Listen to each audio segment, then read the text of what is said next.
Sir ఇప్పుడు ప్రస్తుతం group 1 లాంటి అత్యున్నతమైన ఉద్యోగాలకు ప్రిపేర్ అయ్యేటువంటి స్టూడెంట్స్ ఫస్ట్ సబ్జెక్ట్ విషయంలో వచ్చేసరికి సీనియర్ ఫ్యాకల్టీలు ఉంటేనే చదువుతామని చెప్పి చాలా మంది అనుకునేటువంటి పరిస్థితి ఉంటుంది.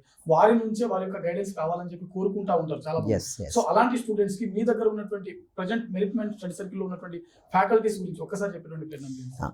గ్రూప్ 1కి ఎక్స్ట్రాడినరీ ఫ్యాకల్టీ ఉన్నారు సార్. నెక్స్ట్ ఏంటంటే మెరిట్ మైండ్స్లో గ్రూప్ 1కి ఉన్నటువంటి వేదికలో ఉన్నటువంటి ఫ్యాకల్టీ మరి ఎక్కడ కూడా లేరు.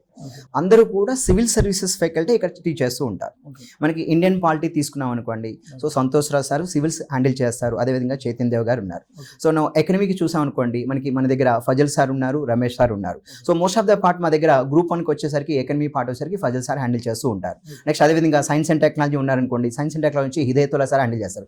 వీళ్ళందరూ కూడా గత 15 to 20 years నుంచి ఈ యొక్క సివిల్ సర్వీస్ విద్యార్థులు గ్రూప్ 1 విద్యార్థులకి క్లాసెస్ హ్యాండిల్ చేస్తున్నారు. అదే హిస్టరీ తీసుకుంటే మన దగ్గర చరణ్ సార్ ఉన్నారు, ఉదయ్ సింహ సార్, ఈ విధంగా మనకి సీనియర్ సార్ కూడా అందుబాటులో ఉన్నారు. సో ఉన్నటువంటి సీనియర్ ఫ్యాకల్టీ అందరూ కూడా అంటే ఢిల్లీ స్థాయిలో చెప్పే ఫ్యాకల్టీ ఇక్కడ కూడా గ్రూప్ 1 స్థాయిలో కూడా విద్యార్థులకి మన యొక్క మెరిట్మెంట్ స్టడీ సర్కిల్లో చెప్పిస్తాం. హిస్టరీ తీసుకుంటే మనకి సీనియర్ సార్ ఉన్నారు, ఉదయ్ సింహ సార్ ఉన్నారు, చరణ్ సార్ ఉన్నారు, ఎకనమీ వచ్చి ఫజల్ సార్ ఉన్నారు. సో ఇండియన్ పాలిటీ వచ్చి సంతోష్ రావు సార్ సివిల్స్ హ్యాండిల్ చేస్తారు. Is the one of the optional PSR optional faculty. Next ఇంకా చైతన్య దేవ్ గారు ఉన్నారు. So is also one of the civil service faculty. వీళ్ళందరూ కూడా ఏంటంటే క్లాసెస్ హ్యాండిల్ చేద్దాం.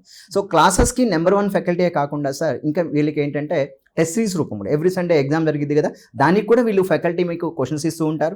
క్లాస్ రూమ్లో క్వశ్చన్స్ ఇచ్చి ఈ రోజు ఒక క్వశ్చన్ ఇచ్చేసి దాన్ని నెక్స్ట్ డే స్టూడెంట్స్ రాసుకుంటామంటారు. మళ్ళీ దాన్ని అవైలింగ్ చేసి విత్ ఇన్ 2-3 daysలో అదే ఫ్యాకల్టీ కూడా అవైలింగ్ చేసి స్టూడెంట్కి అందజేయడం కూడా ఆ ప్రోగ్రామ్ కూడా మా దగ్గర ఇప్పుడు సో ఆఫ్లైన్ విద్యార్థులకి అందజేస్తున్నాం సార్.